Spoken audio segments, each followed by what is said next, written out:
नमस्कार दोस्तों, स्वागत है आप सबका जैन इन्वेस्टर्स यूट्यूब चैनल में। दोस्तों, आज हम एक ऐसी कंपनी का स्टॉक देखने वाले हैं जो पावर इंफ्रा केबल का निर्माता है। तो ये शेयर है दोस्तों डायनामिक केबल्स लिमिटेड कंपनी का शेयर। आज हम देखने वाले हैं कंपनी के बिजनेस का ओवरव्यू, इसके साथ साथ कंपनी के स्टॉक का परफॉर्मेंस हमने अभी डिस्कस किया है दोस्तों। प्रोडक्ट एंड टारगेट इंडस्ट्रीज भी हम बात करेंगे, फाइनेंशियल ओवरव्यू के बारे में बात करेंगे, क्वार्टरली एंड ईयरली रिजल्ट्स के बारे में बात करेंगे, पॉजिटिव और निगेटिव पॉइंट्स हम जान लेंगे। इसके साथ साथ key focus areas, key factors, joint venture, capex, future plans, इन सारी चीज़ों के बारे में हम बात करने वाले हैं और अंत में देखने वाले हैं कि शेयर की टारगेट प्राइस कहाँ पर जाके सेट हो रही है दोस्तों। तो आइए शुरू करते हैं आज का वीडियो और जल्दी से देखते हैं कंपनी के बिजनेस का ओवरव्यू। अगर देखें तो dynamic cables limited power infra cable का निर्माता है, जिसमें LT, HT, HVC, power control और इंस्ट्रूमेंटेशन केबल, फ्लेक्सिबल और इंडस्ट्रियल केबल, सोलर केबल और रेलवे सिग्नलिंग केबल शामिल है दोस्तों। ये सरकारी डिस्कॉम, निजी वितरण कंपनियों, निजी ईपीसी ठेकेदारों यानी कि कॉन्ट्रैक्टर्स, औद्योगिक और निर्यात ग्राहकों को केबल की आपूर्ति करता है, केबल की सप्लाई करता है दोस्तों। अगर इसके इतिहास की बात करें तो कंपनी का कारोबार जो है 1986 में शुरू हुआ था और ये सिर्फ ट्रांसफार्मर के लिए सुपर एनामेल्ड और डीपीसी तारों के निर्माता के रूप में इसने बिजनेस शुरू किया था दोस्तों। इसके बाद 1995 में इसने ओवरहेड कंडक्टर्स का निर्माण शुरू किया और 2007 में इसे डायनामिक केबल्स प्राइवेट लिमिटेड के रूप में परिवर्तित किया गया। 2017 की बात करें तो इसने अपना आईपीओ लाया और उसके बाद आईपीओ के साथ ही ये डायनामिक केबल्स लिमिटेड के रूप में एक पब्लिक लिमिटेड कंपनी में कन्वर्ट हो गई या फिर परिवर्तित हो गई दोस्तों। अगर इसके प्रोडक्ट्स पोर्टफोलियो की बात करें तो इसके प्रोडक्ट पोर्टफोलियो में पावर कंट्रोल और इंस्ट्रूमेंटेशन केबल, हाई टेंशन और लो टेंशन जिसे एचटी और एलटी कहा जाता है, EHVC, medium voltage cross link polyethylene cable जो 11 केवी से 36 केवी तक आती है, medium voltage aerial bunched cable और इसके साथ साथ low voltage aerial bunched cable, bare copper conductor, flexible और इंडस्ट्रियल केबल, सोलर केबल और रेलवे सिग्नलिंग केबल, ये सारे प्रोडक्ट्स इसके प्रोडक्ट पोर्टफोलियो में शामिल है दोस्तों। मेनली 3 सेगमेंट में इसको डिवाइड कर सकते हैं आप, HT high tension cables, LT low tension cables और कंडक्टर्स। आगे बढ़ के देखते हैं कि इसके मैन्युफैक्चरिंग फैसिलिटीज कहाँ कहाँ है। तो 3 जगह पर है दोस्तों। कंपनी की जयपुर में 2 और रिंग्स में 1 ऐसी 3 अत्याधुनिक या फिर एडवांस मैन्युफैक्चरिंग प्लांट्स है। ये प्लांट्स जो है दोस्तों 3.5 लाख स्क्वायर फीट के क्षेत्र में फैले हुए हैं, जिसमें 40,000 एमटीपीए एल्यूमिनियम और कॉपर केबल के प्रोसेसिंग की कैपेसिटी है। इसके साथ साथ अगर कंपनी के प्लांट्स की बात करें तो उसकी वर्तमान क्षमता जो है वो मार्जिनल कैपेक्स के साथ 8,000 मिलियन रुपए से लेकर 10,000 मिलियन रुपए के राजस्व या फिर रेवेन्यू उत्पन्न कर सकती है दोस्तों। अगर देखें तो इसके ऑपरेशंस की बात करें तो जयपुर में एक कॉर्पोरेट ऑफिस है कंपनी का और पूरे भारत में इसके 5 रीजनल सेल्स ऑफिसेस है, जिनकी मदद से ये अपना बिजनेस यहाँ पर मैनेज करते हैं दोस्तों, संचालित करते हैं। अगर इसके क्लाइंट्स की बात करें तो काफी सारे क्लाइंट्स इसमें शामिल है दोस्तों। कंपनी के ग्राहकों में या क्लाइंट्स में इंटरनेशनल, गवर्नमेंट और प्राइवेट सेक्टर शामिल है।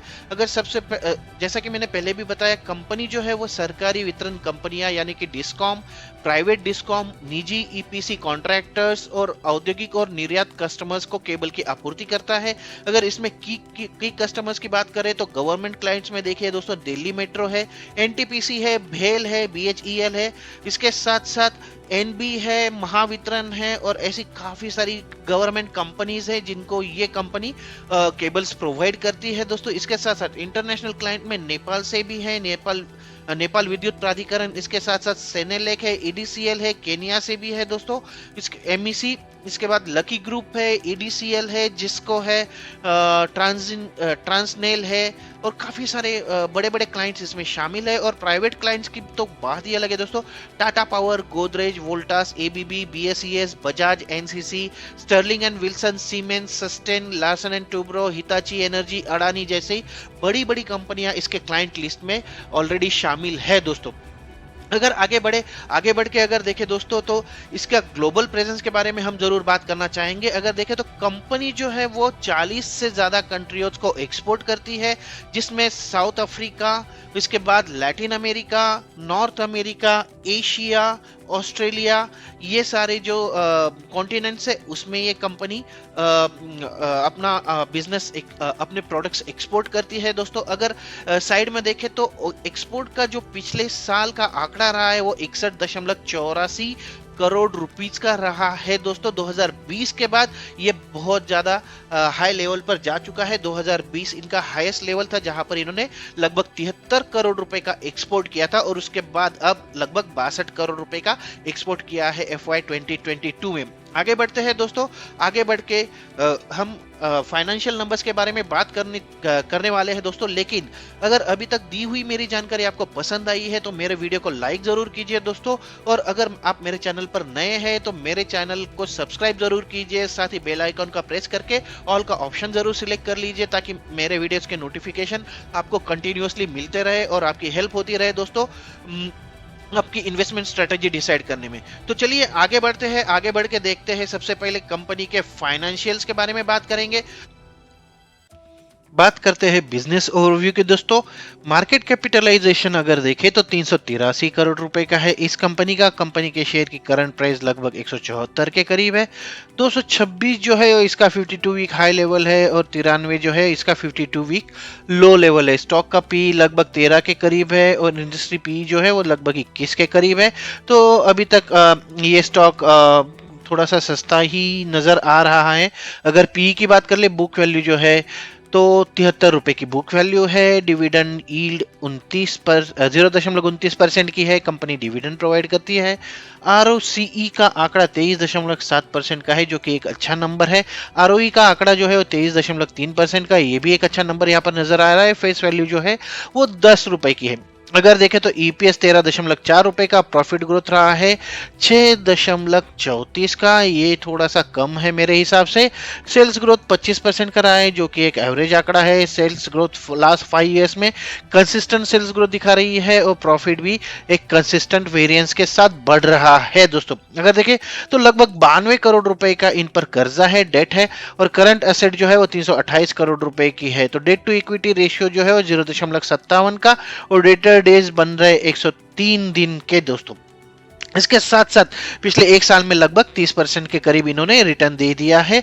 प्योट्रस के स्कोर की बात करें तो 9 का बन रहा है, मतलब फाइनेंशियली बहुत ज्यादा स्ट्रांग है। जी फैक्टर बन रहा है 2 का और ग्राहम नंबर बन रहा है 148 का। तो उस हिसाब से शेयर काफी अच्छा नजर आ रहा है। दोस्तों आगे बढ़ेंगे। अगर क्वार्टरली रिजल्ट्स की बात करेंगे दोस्तों तो क्वार्टरली रिजल्ट्स में हम कंपेयर करेंगे दिसंबर 2021 के आंकड़े, उसके अगेंस्ट सितंबर 2022 के आंकड़े और उसके बाद दिसंबर 2022 के आंकड़े। अगर देखें तो इसका रिवेन्यू जो है 143 करोड़ रुपए रहा था दिसंबर 2021 में, जो बढ़कर 173 करोड़ रुपए हो गया था सितंबर 2022 में। लेकिन इसमें थोड़ी सी कमी देखी गई है, 158 करोड़ रुपए के आसपास रहा है दिसंबर 2022 के आंकड़ों के अनुसार। अगर देखें तो ऑपरेटिंग प्रॉफिट यहाँ पर 16.78 करोड़ रुपए रहा था दिसंबर 2021 में, जो कम होकर 14.84 करोड़ रुपए हो गया था सितंबर 2022 में, और दिसंबर 2022 में इसमें और कमी देखने को मिली है, 14.73 करोड़ रुपए रहा है ऑपरेटिंग प्रॉफिट। और नेट प्रॉफिट की बात करें तो 9.09 करोड़ रुपए पिछले साल की सेम तिमाही में रहा था, जो 7.22 करोड़ रुपए हो गया था, और उसके बाद 6.64 यानी कि 6.64 करोड़ रुपए रह गया है सिर्फ दिसंबर 2022 के आंकड़ों के अनुसार। यहां पर और एक चीज हाईलाइट करने जैसी है दोस्तों। अगर देखें, आप सोच रहे होंगे कि रेवेन्यू तो लगातार बढ़ता जा रहा है लेकिन नेट प्रॉफिट क्यों कम हो रहा है, तो सबसे इंपॉर्टेंट दोस्तों यहां पर देखिए ऑपरेटिंग प्रॉफिट मार्जिन जो है उसमें यहां पर कमी देखी जा रही है। अगर देखें तो यहां पर 11.73% का ऑपरेटिंग प्रॉफिट मार्जिन था, जो कि काफी हेल्दी था, और ये 3 तिमाहियों में ये कंपनी ने अचीव किया था, जून 2021 सितंबर 2021 की। लेकिन उसके बाद उससे पहले अगर देखें तो लगभग काफी कम ऑपरेटिंग प्रॉफिट मार्जिन रह रहा था, और अब फिर से इनका ऑपरेटिंग प्रॉफिट मार्जिन है वो नीचे की ओर जा रहा है। तो उसके वजह से हालांकि इनका सेल्स जो है वो यहाँ पर बढ़ता हुआ देखा जा रहा है पिछली तिमाहियों के मुकाबले, लेकिन जो नेट प्रॉफिट है उसमें यहाँ पर कमी जरूर देखी जा रही है, क्योंकि इनका ऑपरेटिंग प्रॉफिट मार्जिन यहाँ पर कम है दोस्तों। उस ईयरली रिजल्ट्स पर अगर नजर डालें तो रिवेन्यू में काफी अच्छा उछाल देखा जा रहा है दोस्तों। अगर यहाँ पर देखें तो कोरोना के बाद भी इसमें अच्छा उछाल देखा गया है, और ये प्री कोरोना लेवल जहां पर FY19 में कंपनी को 526 करोड़ रुपए का रेवेन्यू प्राप्त हुआ था, अब हो चुका है ये 563 करोड़। तो प्री कोरोना लेवल से भी ये आगे निकल चुका है पिछले वित्त वर्ष में। ऑपरेटिंग प्रॉफिट की बात करें तो ये भी 2020 के मुकाबले हायर लेवल पर जा चुका है। 10.60% का इनका ऑपरेटिंग प्रॉफिट रहा है, और पिछले साल के मुकाबले 7.5% से 10.5% से ऊपर। प्रॉफिट आफ्टर टैक्स देखें तो अब तक का सबसे अच्छा पिछले 5 सालों का अगर लेखा जोखा देखें तो 21.2 करोड़ रुपए प्रॉफिट हुआ था कंपनी को FY19 में, लेकिन प्री कोरोना लेवल का ये हाईएस्ट था, और अब 30.9 करोड़ रुपए का इनको प्रॉफिट हुआ है। अगर पिछले साल से कंपेयर करें तो 10 करोड़ रुपए से लगभग 31 करोड़ रुपए इनका प्रॉफिट रहा है, 3 गुना से भी ज्यादा हो चुका है, और 2019 से भी लगभग ये 50% से ज्यादा बढ़ चुका है दोस्तों। आरओसी की बात करें तो अब तक का सबसे हाईएस्ट आरओसी दिखा रही है कंपनी 23.70% का। इसके बाद ग्रॉस डेबिट में काफी कमी आई है। अगर देखें तो FY20 में 149.6 करोड़ रुपए इनका डेबिट था, तो जो अब 139 करोड़ रुपए हो चुका है। और एबिटा की बात करें तो अब ये हो चुका है 4.60 गुना। अब आगे बढ़ते हैं। आगे बढ़ के रिवेन्यू ब्रेकअप पर अगर नजर डाल ले तो सबसे इंपॉर्टेंट है दोस्तों, सबसे पहले देखते हैं दोस्तों मार्केट सेगमेंट वाइज इनका रिवेन्यू कैसा है। अगर देखें तो पिछले 5 सालों का रिवेन्यू हमारे पास उपलब्ध है, जो हमने यहाँ पर ग्राफिकल फॉर्मेट में आपको दिखाया है। अगर FY 2022 की बात कर ले तो गवर्नमेंट से आने वाला रिवेन्यू जो है वो 22.83% का है। प्राइवेट सेक्टर की कंपनियों से 66.20% का रिवेन्यू जनरेट होता है, और एक्सपोर्ट से कंपनी 11% का रिवेन्यू जनरेट करती है, ये मार्केट सेगमेंट के हिसाब से। और अगर यहाँ पर प्रोडक्ट कैटेगरी वाइज अगर देखें तो गवर्नमेंट से कंपनी को गवर्नमेंट से कंपनी को लगभग 51% का रिवेन्यू जनरेट होता है। इसके बाद 33.48% का रिवेन्यू जनरेट होता है प्राइवेट सेक्टर से, और अदर सेक्टर से लगभग 15% का रिवेन्यू यहाँ पर जनरेट हो रहा है दोस्तों।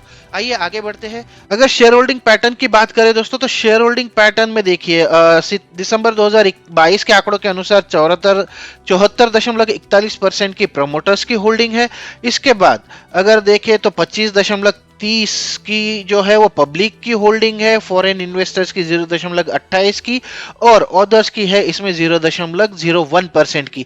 एक चीज और एक यहाँ पर हाईलाइट करता हूं दोस्तों कि सितंबर 2021 के आंकड़े अगर देखें तो प्रमोटर्स की होल्डिंग 74.16 थी, और वहां से इसमें थोड़ी थोड़ी क्यों ना हो बढ़ोतरी देखी जा रही है। और सेम है यहाँ पर 0.03% फॉरेन इन्वेस्टर्स की होल्डिंग थी, और यहाँ पर भी थोड़ी बढ़ोतरी यहाँ पर देखी जा रही है फॉरेन इन्वेस्टर्स के शेयर होल्डिंग में। और ये आ रहा है नॉर्मली 25 जो अदर या पब्लिक इन्वेस्टर्स है उनकी झोली से ये लोग शेयर खरीद रहे हैं, ऐसा देखा जा रहा है। ये आगे बढ़ते हैं। आगे बढ़ के इसके पॉजिटिव पॉइंट्स पर अगर नजर डालें सबसे पहले तो कंपनी का कर्जा जो है, जैसा कि हमने पहले भी बात किया दोस्तों, कंपनी लगभग कर्ज मुक्त है। कंपनी ने अपना कर्जा काफी कम किया है। इसके बाद निवेशकों को लगातार लाभांश भुगतान यानी कि डिविडेंड पे आउट दिया जा रहा है। वित्त वर्ष 2021-22 में जो डिविडेंड पे आउट किया गया है वो वित्त वर्ष 2021 के मुकाबले 2 गुना हो चुका है। वित्त वर्ष 2021 में 2.5% इसका डिविडेंड पे आउट था, जो अब 5% हो चुका है 2021-22 में। इसके साथ साथ कंपनी के ऑर्डर बुक की बात करें तो ऑर्डर बुक काफी स्ट्रांग नजर आ रहा है। पिछले साल तक यानी कि 31 मार्च 2022 तक कंपनी का जो ऑर्डर बुक है वो 500 करोड़ रुपए के ऊपर जा चुका था। और इसके साथ साथ अगर देखें तो वर्किंग कैपिटल रिक्वायरमेंट जो है उसमें काफी घट हुई है, उसमें काफी कमी आई है। जो कार्यशील पूंजी की आवश्यकता के दिन है वो 129 दिनों से घटकर लगभग 93 दिन तक आ चुका है। अगर निगेटिव पॉइंट्स की बात कर ले दोस्तों तो निगेटिव पॉइंट्स इसमें आकस्मिक देनदारियां या फिर कंटीजेंट लायबिलिटीज की है। 31 मार्च 2022 तक के आंकड़ों के अनुसार कंपनी के पास 105 करोड़ रुपए के करीब रुपए की आकस्मिक देनदारियां यानी कि कंटीजेंट लायबिलिटीज थी दोस्तों। ये आगे बढ़ते हैं। आगे बढ़ के की फैक्टर्स पर नजर डालेंगे दोस्तों। की फैक्टर्स वही फैक्टर्स होते हैं जो आगे जाके कंपनी के शेयर की प्राइस है फिर कंपनी के शेयर की जो मूवमेंट है उसको डिसाइड करते हैं। तो इसमें सबसे पहले हम देखेंगे कि वर्ष 2022 में क्या क्या हाइलाइट्स थे। अगर उसके बारे में बात करें तो कंपनी ने आरडीएसओ द्वारा जो अनुमोदित था वो रेलवे सिग्नलिंग केबलों का निर्माण अब शुरू कर दिया है और आगे चलकर ये सिग्नलिंग केबलों का जो बिक्री है वो टोटल रेवेन्यू में काफी बड़ा हिस्सा होगा, ऐसा कंपनी का अनुमान है दोस्तों। इसके साथ साथ अगर देखें तो पिछले साल कंपनी को BBB की क्रिसिल रेटिंग हासिल हुई थी, क्रेडिट रेटिंग, जो अपग्रेड होके BBB प्लस की हो चुकी है। तो ये अपग्रेडेशन की वजह से सस्ते क्रेडिट तक पहुंचने की जो कंपनी की कोशिश है उनको उनमें काफी मदद मिलने वाली है दोस्तों। और इसके साथ साथ पहले ये शेयर जो है वो सिर्फ BSE पर लिस्टेड था, लेकिन 27 जुलाई 2022 से इसके इक्विटी शेयर अब NSE पर भी लिस्ट हो चुके हैं दोस्तों, वहां पर इसको सूचीबद्ध किया गया है। अगर कंपनी के फोकस एरियाज की बात कर ले तो सबसे पहले देखा जाता है दोस्तों ईवी केबल और ऑटो केबल के विकास के तहत नए प्रोडक्ट्स अंडर डेवलपमेंट है। इसके नए उत्पाद जो है वो कंपनी बना रही है। इसके साथ साथ कम्युनिकेशन केबल्स यानी कि संचार केबलों में विविधता लाना कंपनी का एक गोल है और इसके तहत ऑप्टिकल फाइबर केबल यानी कि OFC भी कंपनी ये प्रोडक्ट भी कंपनी के अंडर डेवलपमेंट प्रोडक्ट्स में से है। इसके बाद कंपनी लगातार नए बिजनेस क्षेत्रों की खोज पर ध्यान केंद्रित कर रही है, जैसे कि इलेक्ट्रिक वाहन हो, इलेक्ट्रिक व्हीकल हो, या फिर एक्सपोर्ट्स हो, रेलवे विद्युतीकरण हो, आयान प्रतिस्थापन यानी कि इंपोर्ट सब्स्टिट्यूशन हो। ऐसे नए नए बिजनेस वर्टिकल्स या फिर व्यापार क्षेत्रों की खोज पर कंपनी अपना ध्यान केंद्रित कर रही है, वहां पर अपने पैर पसारने की कोशिश कर रही है। और इसके साथ साथ अगर देखें तो ये ग्लोबल मार्केट में यानी कि वैश्विक बाजार के अवसरों को हासिल करने के लिए अलग अलग अपना जियोग्राफिकल प्रेजेंस बढ़ाने की कोशिश कर रही है। अलग अलग भौगोलिक क्षेत्रों में अपनी उपस्थिति बढ़ाने पर ये फोकस कर रही है दोस्तों। तो भारत में ही नहीं, भारत के बाहर भी अपने पैर कंपनी ने ऑलरेडी पसार चुके हैं, लेकिन जहां पर कंपनी की अभी तक पहुंच नहीं है वहां पर भी कंपनी अपना बिजनेस बढ़ाने की कोशिश कर रही है दोस्तों। तो काफी सारे पॉजिटिव पॉइंट्स या फिर फोकस एरियाज 2023 के लिए कंपनी के गोल पर है या फिर कंपनी के दिमाग में है दोस्तों। अगर आगे चल के टारगेट प्राइस की अगर बात करें तो सबसे इंपॉर्टेंट है दोस्तों कि कंपनी का पास्ट परफॉर्मेंस काफी अच्छा रहा है। स्पेसिफिक पीरियड की बात करें तो कोरोना के बाद कंपनी के परफॉर्मेंस में जबरदस्त उछाल देखने को मिला है। मार्च 2021 के मुकाबले मार्च 2022 का प्रॉफिट 10 करोड़ रुपए से बढ़कर लगभग 31 करोड़ रुपए हो चुका है, मतलब 3 गुना से भी ज्यादा हो चुका है। ये एक पॉजिटिव इंडिकेशन है कंपनी के ग्रोथ के बारे में। और अगर कोरोना के बाद की बात करें तो 870% का रिटर्न दिया है अप्रैल 2020 के बाद। तो पिछले 2.5 साल में 870% का ऑलमोस्ट रिटर्न दिया है इस कंपनी के शेयर ने, जो कि काफी फिनोमिनल नंबर है दोस्तों। इसके साथ साथ कंपनी अपने वीक पॉइंट्स पर भी काम कर रही है और उसके तहत वो नई जियोग्राफीज है वहां पर अपने बिजनेस बढ़ाने के बारे में बात कर रही है, उस पर फोकस कर रही है। अपना डिस्ट्रीब्यूशन नेटवर्क है उसको भी स्ट्रॉन्ग करने पर फोकस कर रही है दोस्तों। हमारा मानना है कि ये जो सारे फैक्टर्स है ये आगे जाके कंपनी के शेयर की टारगेट प्राइस डिसाइड करने में काफी मददगार साबित होंगे और उसके लिए ट्रिगर साबित होंगे। तो ओवरऑल बीते 2 साल में बहुत ही शानदार रिटर्न मिला है इस शेयर के होल्डर्स को और आगे भी इस पर बुलिश सेंटिमेंट जारी रहने की उम्मीद है दोस्तों। अगले कुछ महीनों में अगर देखें तो ये शेयर अपनी 212 रुपए की high level, all time high level को छू सकता है और अगले 1 साल में 240 से 250 तक की छलांग लगा सकता है, ऐसा हमारा मानना है, ऐसी हमारी उम्मीद है दोस्तों। तो दोस्तों अगर आपके मन में इस सेक्टर को या फिर इस स्टॉक को लेकर कोई सवाल है तो आप कमेंट बॉक्स में मुझे बताइए, मैं जरूर आपके सवालों के जवाब देने की कोशिश करूंगा।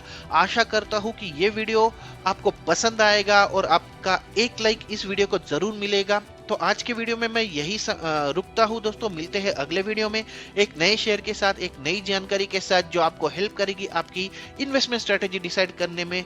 तो मिलते हैं फिर से, तब तक के लिए जैन इन्वेस्टर्स की तरफ से वेरी हैप्पी न्यू ईयर और नमस्कार।